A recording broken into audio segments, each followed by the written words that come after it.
ಸ್ನೇಹಿತರೆ ನಮಸ್ಕಾರ. ನಾನು ರವೀಂದ್ರ ಜೋಶಿ. ಕಳೆದ ಸಂಚಿಕೆಯಲ್ಲಿ ಉತ್ತರ ಪ್ರದೇಶದ ಬಹುಜನ ಸಮಾಜ ಪಕ್ಷದ ಮಾಯಾವತಿಯವರ ಹುಟ್ಟುಹಬ್ಬದ ಸಂದರ್ಭದಲ್ಲಿ ಅವರು ನೀಡಿದ ಉಡುಗೊರೆಯ ಬಗ್ಗೆ ಮಾತನಾಡಿದ್ದೆ. ಇದು ಯಾರಿಗೆ ಉಡುಗೊರೆ, ಯಾರಿಗೆ ಶಾಪ ಅನ್ನುವುದರ ಕುರಿತಾಗಿ ಹೆಚ್ಚು ವಿಶ್ಲೇಷಿಸಲಿಕ್ಕೆ ಸಾಧ್ಯ ಆಗಿರಲಿಲ್ಲ. ಒಂದು ಮಾತನ್ನು ಸ್ಪಷ್ಟವಾಗಿ ಹೇಳಿದ್ದೆ, ಅದೇನೆಂದರೆ ಕಾಂಗ್ರೆಸ್ ಇದರಿಂದ ತುಂಬ ಕಳವಳಕ್ಕೀಡಾಗಿದೆ. ಯಾವ ಕಾಂಬಿನೇಷನ್ ಮೂಲಕ, ದಲಿತ ಮತ್ತು ಮುಸಲ್ಮಾನರ ಕಾಂಬಿನೇಷನ್ ಮೂಲಕ ಉತ್ತರ ಪ್ರದೇಶದ ಗದ್ದುಗೆಯನ್ನು ತನ್ನ ನಿಯಂತ್ರಣಕ್ಕೆ ಇಟ್ಕೋಬೇಕು ಅಂತ ಬಯಸಿತ್ತೋ, ತನ್ನ ಹಿಡಿತದಲ್ಲಿ ಇಟ್ಕೋಬೇಕು ಅಂತ ಆಶಿಸಿತ್ತೋ, ಅದಂಥ ಒಂದು ಆಶಾಭಂಗ ಆಗಿದೆ ಕಾಂಗ್ರೆಸ್ಗೆ ಅನ್ನುವಂಥ ಮಾತನ್ನು ಹೇಳಿದ್ದೆ. ಹಾಗಾದರೆ ಲಾಭ ಆಗಿದ್ದು ಯಾರಿಗೆ? ಈ ರಾಜಕೀಯ ವಿದ್ಯಮಾನಗಳಿದಾವಲ್ಲ, ಇವು ಹೇಗೆ ಅಂದರೆ ನಾವು ಅದರೊಳಗೆ ಆಳವಾಗಿ ಹೋದಷ್ಟು ಹೊಸ ಹೊಸ ಹೊಳಹುಗಳು ಬರಲಿಕ್ಕೆ ಸಾಧ್ಯ ಆಗ್ತವೆ. ಚದುರಂಗದ ಆಟಕ್ಕಿಂತ ಹೆಚ್ಚು ರೋಚಕವಾದಂಥದ್ದು ಇದು. ಯಾರು ಗೆಲ್ತಾರೆ, ಯಾರು ಸೋಲ್ತಾರೆ ಅನ್ನೋದಕ್ಕಿಂತ ಹೆಚ್ಚಾಗಿ ಈ ಹೋರಾಟದ ಹಾದಿಯಲ್ಲಿ, ಲೋಕಸಭಾ ಚುನಾವಣೆ ಫಲಿತಾಂಶದ ಹಾದಿ ಇದೆಯಲ್ಲ, ಹೋರಾಟ ಮಾಡುವಂಥ ಸಂದರ್ಭದಲ್ಲಿ ಅದು ಹೆಚ್ಚು ರೋಚಕವಾಗಿರುತ್ತೆ. ಮತ್ತು ತಿಳ್ಕೊಂಡ ಹಾಗೆಯೂ ಪ್ರಸ್ತುತ ವರ್ತಮಾನಗಳ ಬಗ್ಗೆ, ವಿದ್ಯಮಾನಗಳ ಬಗ್ಗೆ ಹೆಚ್ಚು ಹೆಚ್ಚು ನಮಗೆ ನಿಖರತೆ ಬರ್ತಾ ಹೋಗುತ್ತೆ. ನಮ್ಮ ಮಸ್ತಿಷ್ಕ ಹೆಚ್ಚು ತೀಕ್ಷ್ಣವಾಗ್ತಾ ಹೋಗುತ್ತೆ. ನನಗೆ ಹಾಗೆ ಅನ್ಸುತ್ತೆ, ತಮಗೆ ಹಾಗೆ ಅನ್ಸುತ್ತೋ ನನಗೆ ಗೊತ್ತಿಲ್ಲ. ನನಗೆ ರಾಜಕೀಯ ವಿದ್ಯಮಾನಗಳು ತುಂಬ ಆಸಕ್ತಿದಾಯಕ ಅನಿಸೋದ್ರಿಂದ ಮತ್ತು ರಾಷ್ಟ್ರಹಿತ ನನ್ನ ಏಕಮೇವ ಗುರಿಯಾಗಿರುವುದರಿಂದ ಇದರ ಕುರಿತಾಗಿ ನಾನು ಹೆಚ್ಚು ಅಧ್ಯಯನವನ್ನು ಮಾಡ್ತೇನೆ, ತಮ್ಮೆದುರಿಗೆ ಪ್ರಸ್ತುತಪಡಿಸುವಂಥ ಪ್ರಯತ್ನವನ್ನು ಮಾಡ್ತೇನೆ. ಇರಲಿ, ವಿಷಯಕ್ಕೆ ಬರೋಣ. ಜನವರಿ 15ನೇ ತಾರೀಕು ಇದ್ದಕ್ಕಿದ್ದ ಹಾಗೆ ಮಾಯಾವತಿಯವರು ಪತ್ರಿಕಾಗೋಷ್ಠಿ ಕರೀತಾರೆ. ನಾವು ಸ್ವತಂತ್ರವಾಗಿ ಈ ಸಲ ಲೋಕಸಭಾ ಚುನಾವಣೆಯಲ್ಲಿ ಸ್ಪರ್ಧಿಸ್ತೇವೆ, ಯಾವ ಪಕ್ಷದ ಜೊತೆಯೂ ನಮ್ಮ ಮೈತ್ರಿ ಇಲ್ಲ ಅಂತ ಸ್ಪಷ್ಟಪಡಿಸಿಬಿಡ್ತಾರೆ. ಸ್ಪಷ್ಟಪಡಿಸಿದ ತಕ್ಷಣ ಅತಿ ಹೆಚ್ಚು ಸಂತೋಷಗೊಂಡಂಥವರು 3 ಜನ. ಯಾರವರು? ಮೊದಲನೆಯದಾಗಿ ಮಮತಾ ಬ್ಯಾನರ್ಜಿ. ಮಮತಾ ಬ್ಯಾನರ್ಜಿಗೂ ಉತ್ತರ ಪ್ರದೇಶಕ್ಕೂ ಏನು ಸಂಬಂಧ ಅಂತ ನೀವು ಕೇಳ್ಬೋದು. ಆದರೆ ಮಮತಾ ಬ್ಯಾನರ್ಜಿ ಉತ್ತರ ಪ್ರದೇಶಕ್ಕೆ ಸೀಮಿತವಾದಂಥ ನಾಯಕಿ ಅಂತ ದಯವಿಟ್ಟು ನೀವು ಭಾವಿಸಬಾರ್ದು. ಈ ಮಮತಾ ಬೇಗಂ ದೇಶವನ್ನು ಆಳಬೇಕು ಅಂತ ಕನಸು ಕಂಡವರು ಇವರು. ಸಾಧ್ಯವಾಗಲಿಲ್ಲ 2021 ಚುನಾವಣೆಯ ಫಲಿತಾಂಶ ಬಂದ ಮೇಲೆ, ಕಾನ್ಸ್ಟಿಟ್ಯೂಷನ್ ಕ್ಲಬ್ಬಿನ ಸಭೆ ಆದ ಮೇಲೆ ಅನ್ನುವಂಥ ಕಾರಣಕ್ಕೋಸ್ಕರ ಸದ್ಯಕ್ಕೆ ಸ್ವಲ್ಪ ನೇಪಥ್ಯದಲ್ಲಿದ್ದಾರೆ ಅನ್ನೋದು ಬಿಟ್ಟರೆ ಅವರ ಗುರಿ ಇರುವುದು ರಾಷ್ಟ್ರ ರಾಜಕಾರಣ ಮತ್ತು ಪ್ರಧಾನಿ ಆಗಬೇಕು ಎನ್ನುವಂಥ ಹೆಬ್ಬಯಕೆ. ಮಾಯಾವತಿ ಏನಾದರೂ ಮತ್ತೆ ಈ ಗಠಬಂಧನ್ನಲ್ಲಿ ಸೇರ್ಕೊಂಡ್ಬಿಟ್ರೆ, ಇಂಡಿಯಾ ಅಲಯನ್ಸ್ನಲ್ಲಿ ಸೇರ್ಕೊಂಡ್ಬಿಟ್ರೆ ಮತ್ತೊಬ್ಬ ಸ್ಪರ್ಧಿ ತನ್ನ ಜೊತೆ ಸೇರ್ಕೋತಾರೆ. ಮಾಯಾವತಿ ಸೇರ್ಕೊಂಡ್ಬಿಟ್ರೆ ಮಮತಾ ಬ್ಯಾನರ್ಜಿಗೆ ಭಾಳ ದೊಡ್ಡ ಸಮಸ್ಯೆ ಅನ್ನೋದು ಮಮತಾ ಬೇಗಂಗೆ ಚೆನ್ನಾಗಿ ಗೊತ್ತಿದೆ. ಮಮತಾ ಬೇಗಂ ಹೆಚ್ಚುಗಾರಿಕೆ ಏನು ಹಾಗಾದರೆ? ನರೇಂದ್ರ ಮೋದಿ ಪಶ್ಚಿಮ ಬಂಗಾಳದಲ್ಲಿ 2021 ಚುನಾವಣೆಯಲ್ಲಿ 16 ಬಾರಿ ರ್ಯಾಲಿ ಮಾಡಿದರೂ ಕೂಡ ಗೆಲ್ಲಲಿಕ್ಕೆ ಸಾಧ್ಯವಾಗಲಿಲ್ಲ. ಅವರನ್ನು ಮಣಿಸಿದ್ದೇನೆ ಅನ್ನುವಂಥ ಹಮ್ಮು ಈ ಮಮತಾ ಬೇಗಂಗಿದೆ. 12 ವರ್ಷ ಮುಖ್ಯಮಂತ್ರಿ ಆಗಿದ್ದೇನೆ ಅನ್ನುವಂಥ ಹಮ್ಮಿದೆ. ಕೇಂದ್ರದಲ್ಲಿ ಸಚಿವೆಯಾಗಿದ್ದೆ ಅನ್ನುವಂಥ ಹಮ್ಮಿದೆ. ತನ್ನದೇ ಆದಂಥ ಒಂದು ಪಕ್ಷ ಇದೆ ಅನ್ನುವಂಥ ಹಮ್ಮಿದೆ. ಹೀಗಾಗಿ ನಾನು ಯಾಕೆ ಪ್ರಧಾನಮಂತ್ರಿ ಆಗಬಾರದು ಅನ್ನುವಂಥ ಕನಸು ಕಾಣ್ತಾ ಇರುವಂಥವ್ರು ಯಾರಾದರೂ ಇದ್ದರೆ ಅದು ಮಮತಾ ಬ್ಯಾನರ್ಜಿ.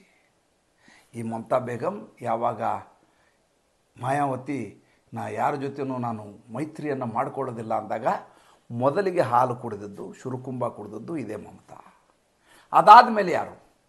ಎರಡನೇದು ಅರವಿಂದ್ ಕೇಜ್ರಿವಾಲ್.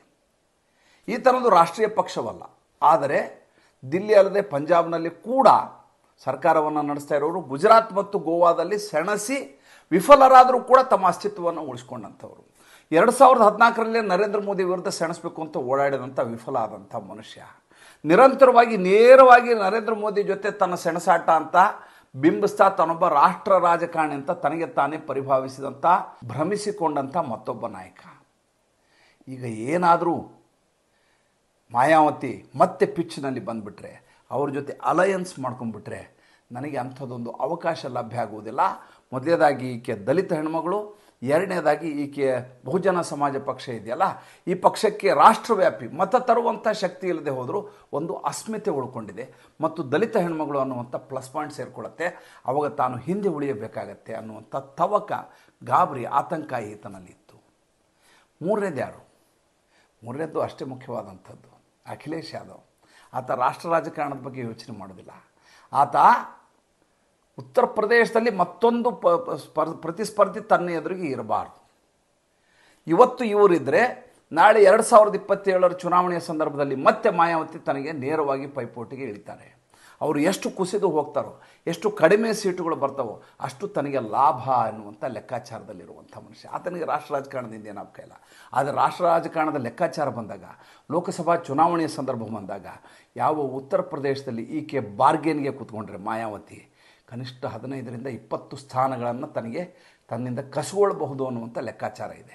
ಕಳೆದ ಬಾರಿ ಅಲಯನ್ಸ್ ಮಾಡಿಕೊಂಡಾಗ 2019ರಲ್ಲಿ ಇದೇ ಅಖಿಲೇಶ್ ಜೊತೆ ಅಲಯನ್ಸ್ ಮಾಡಿಕೊಂಡಾಗ 10 ಸ್ಥಾನಗಳನ್ನು ಗಳಿಸಿದ್ದು. 0ಯಿಂದ 10. ಅಖಿಲೇಶ್ ಆದವಾಗ ದೊರೆತಿದ್ದೇನು 0 ಇದ್ದು, ಒಂದೇ ಒಂದು ಎಕ್ಸ್ಟ್ರಾನೂ ಆಗಲಿಲ್ಲ, 5ಕ್ಕೆ 5 ಉಳಿತು. ಆದ್ದರಿಂದ ಬಾರ್ಗೇನಿಂಗ್ ಪವರ್ ಜಾಸ್ತಿ ಇದೆ ಮಾಯಾವತಿಗೆ ಅನ್ನುವಂಥ ಕಾರಣಕ್ಕೋಸ್ಕರ ಆಕೆ ಯಾವುದೇ ಕಾರಣಕ್ಕೂ ತನ್ನ ಹೋಮ್ ಪಿಚ್ನಲ್ಲಿ ಬರಬಾರ್ದು ಅನ್ನುವಂಥ ಲೆಕ್ಕಾಚಾರ ಹಾಕ್ತಾರೆ. ಇವರೆಲ್ಲದರ ಮೇಲೆ ಕಳಶ ಇಟ್ಟಂಥದ್ದು ಯಾವುದು ಗೊತ್ತಾ? ಭಾರತೀಯ ಜನತಾ ಪಕ್ಷ. ಭಾರತೀಯ ಜನತಾ ಪಕ್ಷದ ಲೆಕ್ಕಾಚಾರ ಇದ್ದದ್ದೇ ಮಾಯಾವತಿ ಪ್ರತ್ಯೇಕವಾಗಿ ಚುನಾವಣೆಯಲ್ಲಿ ಸೆಣಸಬೇಕು. ಯಾಕೆ? ಪಶ್ಚಿಮ ಉತ್ತರ ಪ್ರದೇಶದಲ್ಲಿ ಜಾಟವ್ ಮತ್ತು ಮುಸಲ್ಮಾನರ ಮತಗಳನ್ನು ಸೆಳೆಯಬಲ್ಲ ಶಕ್ತಿ ಯಾರಿಗಾದರೂ ಇದ್ದರೆ ಅದು ಮಾಯಾವತಿಗೆ. ಗೆಲ್ಲುವುದಿಲ್ಲ, 16.8% ಮತ ಇರೋದವ್ರಿಗೆ, 16.8%. ಆದರೆ ಆಟವನ್ನು ಕೆಡಿಸುವ ಶಕ್ತಿ ಇರುವ ಹೆಣ್ಮಗಳು. ಕಳೆದ ಬಾರಿ ನೋಡಿ 62 ಸ್ಥಾನಗಳನ್ನು ಪಡಿತು ಭಾರತೀಯ ಜನತಾ ಪಕ್ಷ 2019. ಅದರಿಂದ ಹೋಗಿ 71 ಸ್ಥಾನ 2014ರಲ್ಲಿ. ಅಂದರೆ ಈ ಬಾರಿ 75ರ ಟಾರ್ಗೆಟ್ ಇಟ್ಕೊಂಡಿರುವಂಥ 75ರ ಮೇಲೆ ಒಟ್ಟು 80 ಸ್ಥಾನಗಳು, 75ರ ಮೇಲೆ ಸ್ಥಾನಗಳನ್ನು ಗಳಿಸಬೇಕು ಮತ್ತು ಉತ್ತರ ಪ್ರದೇಶದ ಗದ್ದುಗೆಯಿಂದನೇ ದಿಲ್ಲಿಗೆ ವಾಪಸ್ ಬರಬೇಕು ಅನ್ನುವಂಥ ಲೆಕ್ಕಾಚಾರದಲ್ಲಿರುವಂಥದ್ದು ಭಾರತೀಯ ಜನತಾ ಪಕ್ಷ. ಹೀಗಾಗಿ ಯಾವುದೇ ಕಾರಣಕ್ಕೂ ಮಾಯಾವತಿ ಈ ಸಂಘಟನೆ ಇವ್ರ ಜೊತೆ ಸೇರ್ಕೋಬಾರ್ದು, ಇಂಡಿಯಾ ಅಲಯನ್ಸ್ ಜೊತೆ ಅಂತ ಇನ್ನಿಲ್ಲದ ಹಾಗೆ ಹಪ್ಪಿಸ್ತಾ ಇತ್ತು. ಅದಕ್ಕೆ ತಕ್ಕ ಹಾಗೆ ಈಗ ಮಾಯಾವತಿ ಭಾರತೀಯ ಜನತಾ ಪಕ್ಷಕ್ಕೆ ಉಡುಗೊರೆಯನ್ನು ಕೊಟ್ಟಿದ್ದಾರೆ ಹುಟ್ಟುಹಬ್ಬದ ದಿವಸ ಅಲ್ವಾ? ಯೋಚನೆ ಮಾಡಿ ನೋಡಿ, ದಯವಿಟ್ಟು ಕಮೆಂಟ್ ಮಾಡಿ. ಸಂಚಿಕೆ ಇಷ್ಟ ಆಗಿದ್ದರೆ ಲೈಕ್ ಮಾಡಿ, ಫಾಲೋ ಮಾಡಿ, ಶೇರ್ ಮಾಡಿ. ನಮ್ಮ ಮುಕ್ತ ಪತ್ರಿಕೋದ್ಯಮಕ್ಕೆ ದಯವಿಟ್ಟು ಆರ್ಥಿಕವಾಗಿ ಬೆಂಗಾವಲಾಗಿ ನಮಸ್ಕಾರ.